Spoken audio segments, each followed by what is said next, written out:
जय श्री हरि विष्णु। जय माता रानी। दोस्तों, आपके अपने चैनल धर्म साधना में आपका बहुत बहुत स्वागत है। माँ भगवती दुर्गा की कृपा आप और आपके पूरे परिवार पर सदा सर्वदा बनी रहे। दोस्तों, आज की वीडियो में मैं आपसे बात करने वाली हूँ माघ मास की अमावस्या तिथि के बारे में। माघ मास की अमावस्या तिथि कब है, अमावस्या तिथि कब प्रारंभ हो रही है, कब समाप्त हो रही है और आज के दिन किन बातों का हमें ध्यान रखना चाहिए, किन नियमों का पालन करना चाहिए और कौन सी वो गलतियां हैं जो आज हमें भूल से भी नहीं करनी चाहिए। क्योंकि देखिए, अमावस्या तिथि पितरों को समर्पित होती है और इसलिए अगर हम अमावस्या तिथि पर कोई भी गलती करते हैं, कोई भी ऐसा कार्य करते हैं जो आज हमें नहीं करना चाहिए, तो इससे हमें पितरों की कृपा प्राप्त नहीं होती है, पितरों को कष्ट होता है, तो हमारे जीवन में परेशानियां बढ़ती हैं, दुख बढ़ते हैं, कष्ट बढ़ते हैं और सभी प्रकार के हमारे कार्यों में बाधाएं आती हैं। चाहे संतान प्राप्ति हो या फिर धन प्राप्ति हो या विवाह इत्यादि कार्य हो, ये सभी कार्य आपके बाधित हो जाते हैं अगर पितृ दोष लग जाता है या पितरों की कृपा आपको प्राप्त नहीं होती है। इसलिए बहुत आवश्यक होता है अमावस्या तिथि पर कुछ विशेष बातों का ध्यान रखना।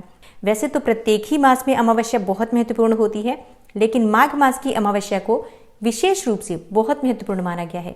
इस अमावस्या को मौनी अमावस्या कहा गया है। तो जैसे कि हर अमावस्या पर हम स्नान करते हैं पवित्र नदियों में या फिर दान इत्यादि देते हैं, लेकिन माघ मास की अमावस्या में एक नियम और जुड़ जाता है, मौन रहने का। आज के दिन अगर मौन रहा जाता है या मौन रहकर दान किया जाता है तो इसका फल आपको कई जन्मों तक प्राप्त होता है और आपके पितृ दोषों से आपको मुक्ति मिलती है। सभी प्रकार के कार्य आपके सफल होते हैं, समस्त प्रकार के पापों से आपको मुक्ति मिलती है और अनंत गुना पुण्य फलों की आपको प्राप्ति होती है। तो आज के दिन मौन रहने का विधान हमारे शास्त्रों में बताया गया है। तो मौनी अमावस्या के दिन कितने समय तक, मतलब कितनी देर तक मौन रहना चाहिए, कौन से नियमों का पालन करना चाहिए, कौन से कार्य हैं जो आज हमें जरूर करने चाहिए और कौन से वो कार्य हैं जो आज हमें भूल से भी नहीं करना चाहिए, और सुहागिन महिलाओं को किन बातों का आज ध्यान रखना चाहिए, ये सभी जानकारी आपको आज की वीडियो में शेयर करने वाली हूँ। तो वीडियो को पूरा जरूर देखिए और अगर आपको आज की वीडियो अच्छी लगे तो इसे लाइक भी जरूर कीजिए, क्योंकि दोस्तों आपके लाइक्स, आपके कमेंट्स मेरे लिए बहुत महत्वपूर्ण होते हैं। ये एकमात्र जरिया है जिनसे मुझे पता चलता है कि आपको ये वीडियो अच्छी लगती है और आपके लिए ये वीडियो उपयोगी है। तो अगर वीडियो अच्छी लगती है तो लाइक तो जरूर ही किया करें। तो बात करेंगे सभी नियमों के बारे में, लेकिन उससे पहले जानते हैं कि अमावस्या तिथि कब प्रारंभ हो रही है, कब समाप्त हो रही है और अमावस्या तिथि कब मनाई जाएगी। मौनी अमावस्या की तिथि प्रारंभ हो रही है 28 जनवरी को शाम को 7:36 पर और अमावस्या तिथि का समापन होगा 29 जनवरी की शाम को 6:05 पर। तो सूर्योदय कालीन तिथि हमें 29 जनवरी को प्राप्त हो रही है अमावस्या की। इसलिए मौनी अमावस्या साल 2025 में 29 जनवरी 2025 को मनाई जाएगी। दिन होगा बुधवार का। तो पितरों के निमित्त जो स्नान करना चाहते हैं, दान देना चाहते हैं, तर्पण करना चाहते हैं, सभी कार्य मौनी अमावस्या पर यानी कि 29 जनवरी को ही किए जाएंगे। जो भक्त अमावस्या तिथि का व्रत धारण करते हैं 29 जनवरी 2025 को बुधवार के दिन अमावस्या तिथि का व्रत धारण करेंगे। 29 जनवरी को सूर्योदय काल का समय है सुबह 7:11 पर और सूर्यास्त का समय होगा शाम को 6:08 पर। इस दिन ब्रह्म मुहूर्त में स्नान किया जाता है। तो ब्रह्म मुहूर्त का समय है सुबह 5:35 से सुबह 6:23 तक। अमृत काल का समय नोट कर लीजिए, शाम को 9:18 से 10:50 तक।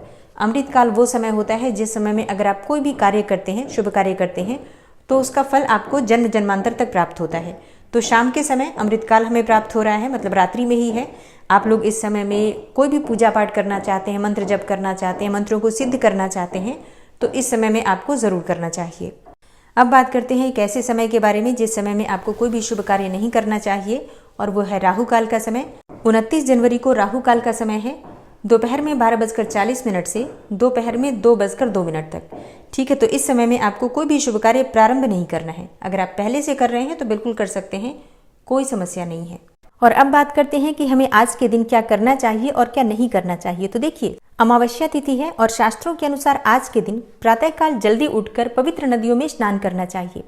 तो अगर आप जा सकते हैं किसी पवित्र नदी में स्नान करने तब तो बहुत अच्छी बात है, नहीं तो अपने घर में भी गंगा जल मिश्रित जल से आप स्नान कर सकते हैं। लेकिन स्नान करने से पहले घर की थोड़ी सी साफ सफाई कर लीजिए। अमावस्या तिथि पर घर की सफाई करने से घर से दरिद्रता दूर होती है, नकारात्मक ऊर्जा दूर होती है और किसी भी प्रकार का ग्रह दोष हो, वास्तु दोष हो या फिर किसी की बुरी नजर लगी हो या कोई श्राप हो, बद्दुआ हो किसी की, तो समस्त प्रकार की इन नकारात्मक ऊर्जाओं से आपको मुक्ति मिल जाती है सिर्फ अमावस्या तिथि पर साफ सफाई करने से। तो सबसे पहले तो यही कार्य आपको करना है कि आज जब आप सुबह उठेंगे तो पहले घर की साफ सफाई कर लीजिए। उसके बाद घर के मुख्य द्वार को विशेष रूप से आज साफ रखना चाहिए, तो घर के मुख्य द्वार को अच्छे से साफ कर लीजिए और जल का छिड़काव कर दीजिए। घर की चौखट आज जरूर धोनी चाहिए, घर की चौखट पर थोड़ा पानी डालकर और अच्छे से धो लीजिए। और शास्त्रों के अनुसार चौखट पर पितरों का वास माना गया है, इसलिए चौखट धोकर हम साफ करते हैं। और वहां पर स्नान करने के बाद एक दीपक अवश्य प्रज्वलित कर दीजिए। आज घर के मुख्य द्वार पर दीपक प्रज्वलित करने से सभी प्रकार की नकारात्मक ऊर्जा भी दूर होती है, पितर आपके प्रसन्न होते हैं, आशीर्वाद देते हैं, तो आपके घर में जो भी रुके हुए कार्य होते हैं वो पूर्ण होते हैं।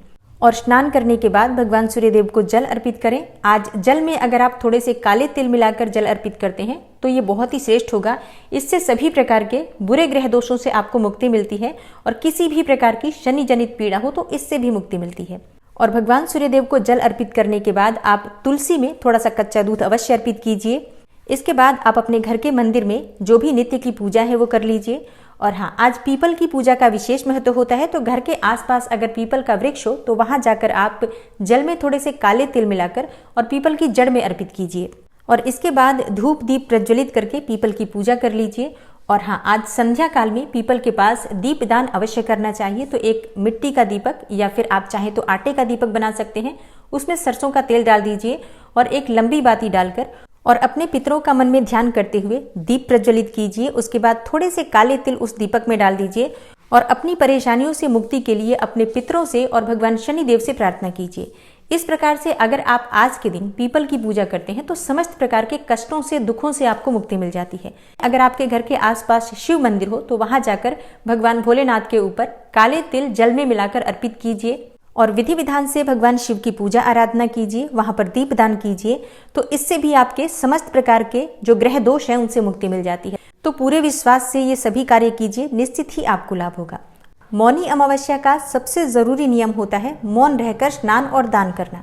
तो ऐसे में बहुत से भक्तों के प्रश्न आते हैं कि कितने समय तक हमें मौन रहना चाहिए, क्या पूरे ही दिन मौन रहें? तो देखिए, मौनी अमावस्या के दिन नियम के अनुसार मौन ही रहना चाहिए, लेकिन देखिए सबके लिए ऐसा संभव नहीं है। बहुत से कार्य हैं और जो भी रूटीन लाइफ है उसमें आप बोले बिना नहीं रह सकते हैं। तो ऐसे में जब आप स्नान करेंगे, मौन रहकर स्नान कीजिए, मानसिक रूप से मंत्र जप कीजिए, बोलकर मंत्रों का जप नहीं करना चाहिए। और उसके बाद जब आप दान कर लेंगे तो दान करने के बाद ही कुछ बोलिए। तो आप चाहें तो स्नान करने के तुरंत बाद दान की सामग्री को स्पर्श करके और उसे दान कर सकते हैं और उसके बाद आप पूजा पाठ इत्यादि बोलकर मंत्रोच्चारण करके भी कर सकते हैं। और बात करते हैं कि आज किन चीज़ों का दान करना चाहिए। तो देखिए, अमावस्या के दिन काले तिल का दान करना श्रेष्ठ माना जाता है। इसके अलावा आप उड़द की दाल का दान कर सकते हैं, सरसों के तेल का दान कर सकते हैं, कंबल का यानी कि गर्म वस्त्रों का दान करना आज सबसे श्रेष्ठ माना जाता है। वस्त्रों का दान कर सकते हैं, कोई भी वस्त्र, अगर गर्म वस्त्र का दान करना चाहे या कोई भी नॉर्मल वस्त्र भी आप दान कर सकते हैं। इसके अलावा धन का दान कर सकते हैं, अन्न का दान कर सकते हैं, सीधा दान कर सकते हैं, जैसे कि खाने की सामग्री निकालकर किसी ब्राह्मण के यहाँ, किसी जरूरतमंद के यहाँ भिजवा सकते हैं, या किसी ब्राह्मण को, जरूरतमंद को घर बुलाकर भोजन भी करा सकते हैं।